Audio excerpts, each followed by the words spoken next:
अच्छा, अब सजदे में जाना है, उस कपड़ों को छेड़ना ही नहीं है, यूं पीछे से भी करते हैं और बस ये सीधा।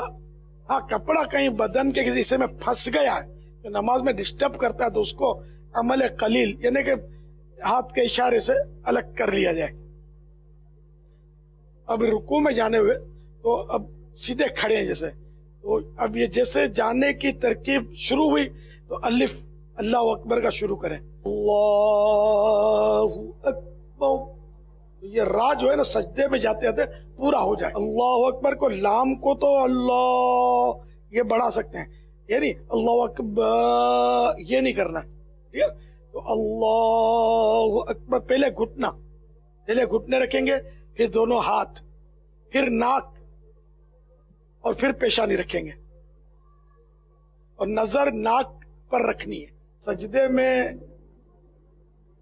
पांव की 10 उंगलियां, कदमों की ये 10 उंगलियां फोल्ड हो जाएं, मुड़कर रहें और किबला रू हो। जैसे ये इन्होंने किया ना, ये बता रहे हैं कि ये तरीका गलत है, ये भी तरीका गलत है कि उंगलियों की सिर्फ यानी कि नोक लग गई, ये भी गलत है, बल्कि ये उंगलियां मुड़ेंगी और 10 उंगलियां, इसमें बाजू छोटी उंगली जो है ना ये रह जाती है, जिनको मसला पता होता है उनकी भी बेख्याली में रह जाती है, तो छोटी उंगली पर खास तवज्जो देनी है। तो इस तरह ये 10 उंगलियां मुड़कर, इनका जो हिस्सा चलने में जमीन पर लगता था वो अब भी जमीन पर लगे सजदे में, 10 उंगलियां मुड़कर। तो इसमें फर्ज भी अदा हो जाएगा, वाजिब भी अदा हो जाएगा और सुन्नत भी अदा हो जाएगी। कम से कम इसकी जो दोनों पांव की मिलाकर 6 उंगलियों का तो पेट लगना वाजिब है, कंपलसरी है समझो, इसके बगैर नमाज मकरूह तहरीम हो जाएगी, नाजायज और गुनाह होगा। अच्छा, ये ने अक्सर उंगलियां, तो ये 10 उंगलियां इनकी लग गई और 3 बार सुभान रब्बियल आला ये पढ़ना है। इसमें 5 बार भी पढ़ सकते हैं, 7 बार भी पढ़ सकते हैं, लेकिन इमाम को चाहिए कि वो ज्यादा तवील ना करे। अब अल्लाह अकबर कहकर, अब थोड़ा अल्लाह अकबर जल्दी कहना होगा ताकि ये इस दौरान बैठेंगे ना, इस दौरान पूरा हो जाए, पूरे बैठे नहीं, ये बैठने का तरीका गलत है। ये थोड़े आप उंगलियां घुटने से हटा दें, घुटने के करीब रखें, तो बिल्कुल सीधा बैठना ये वाजिब है। इत्मीनान से सीधा बैठे, यहां तक कि एक सुबहान अल्लाह कहने की मिकदार बैठ ले। तो मुस्तहब है कि इस दौरान रब्बि ग़फ़िरली कह ले। तो 2 सजदों के दरमियान जो बैठे हैं ना, इसको कहेंगे जलसा। जो जलसा होता है ना उलमा का, तो तलफ़्फ़ुज़ वही है जलसा, लेकिन यहाँ ये इसको जलसा कहते हैं, 2 सजदों के दरमियान बैठने को। और इसमें रब्बि ग़फ़िरली नहीं, घुटनों को नहीं पकड़ना है, घुटनों के पास ऊपर रान पे हाथ रखने, घुटनों के पास, उंगलियां सीधी नॉर्मल किबले की तरफ। बाज़ औक़ात ये भी होता है कि इस तरह बैठ के कपड़े, ये तो आम तौर पे करते हैं, वाकई सही तवज्जो, कपड़े जो है ना वो, हाँ ये बैठते हैं 2 सजदों के दरमियान जलसे में, तो खासकर वो ये यूं पकड़ के करते हैं या यूं करते हैं, कभी दोनों करते हैं, तो ये भी सही नहीं है, ये नहीं करना है। और जब अत्तहियात में बैठते तब भी करते हैं, यूं करते हैं, ये आदत होती है, यूं करते हैं बस उठा के। 5 उंगलियां सीधे पांव की तो किबला रू होंगी मुड़ के, हाँ ये, और उल्टा पांव बिछा कर उस पर बैठना है, सीधा पांव इस तरह उंगलियां मुड़कर किबला रू हो जाए।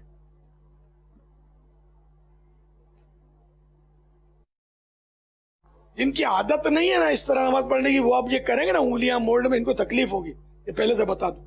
फिर आदत पड़ जाएगी तो एक गड़ाई हो जाएगी, समझो गड़ाई हो जाएगी ना, तो फिर आपको पता भी नहीं चलेगा इस तरह बैठने में। सजदे में बाज़ औक़ात लोग अपनी जो कोहनियां है ये जमीन पर यूं बिछाते हैं, कोहनियां, हाँ जमीन पर कोहनियां बिछा देना ये भी मकरूह तहरीमी, नाजायज और गुनाह है।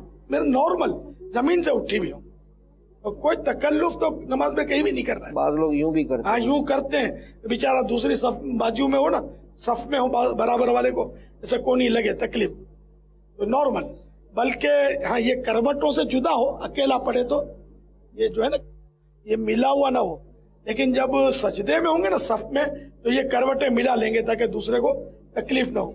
अमीर अरसों से अर्ज़ है कि बाज़ औक़ात ये नाक जो है ये ज़मीन से ऊंची होती है। नाक ऊंची रखते हैं, खाली पेशानी रखते हैं और वो भी हल्की फुल्की। तो पेशानी का जमना ये सजदे की हकीकत है, यानी इस तरह जमाए कि जमीन की सख्ती महसूस हो। नाक की हड्डी यानी नोक को दबाएंगे ना तो हड्डी लग जाएगी। बाद लोग ये कोशिश करके, यानी ये गैर फितरी अंदाज है, अननेचुरल अंदाज, ये यूं मतलब इसको बाकायदा स्पेशली जोर लगाकर ये हिस्सा लगाते हैं, ये समझते हैं कि ये हड्डी लगनी चाहिए। और यहाँ आपने देखा होगा सजदे का निशान भी पड़ जाता है बाजों को, ये इसकी जरूरत नहीं है। बस ये नॉर्मल ही आप ये दबाएंगे ना पेशानी के इतनी के जमीन की सख्ती महसूस है। जमीन के साथ कुश्ती नहीं करनी, जमीन की सख्ती महसूस हो, तो कुछ बिछा हुआ नहीं होगा तो फौरन महसूस हो जाएगी। और हड्डी ये नाक की नोक थोड़ी दबाएंगे तो हड्डी लग जाएगी। That's all. बाज़ औक़ात ये जब सजदे से उठते हैं तो सजदे से उठने के फौरन बाद जो है वो, हाँ, ये नमाज इस तरह मकरूह तहरीम में हो जाएगी। सजदे के दौरान यूं उठा और फौरन चले गए। एक सुभान अल्लाह की कदर बैठना है और सीधा बैठना है, और एक तादाद नहीं बैठती हैं, ये भी भले सुन रहे होंगे लेकिन इनको यूं होगा कि हम तो सही पढ़ते हैं ना। जब तक कोई सही नमाज जानने वाले से वो आपको चेक नहीं करेगा ना, तो चेक करने बैठ आएगा कि मैं चेक कर रहा हूं तो आप तकल्लुफ के साथ सही पढ़ेंगे। लेकिन ये कि CCTV लगाओ ना, उसमें दिखा दें और ये आप एहतमाम में ना पढ़े, नॉर्मल जो पढ़ते हैं वो CCTV से ढूंढ कर आप निकालेंगे तो फिर पता चलेगा ये कितनी गलतियां हैं।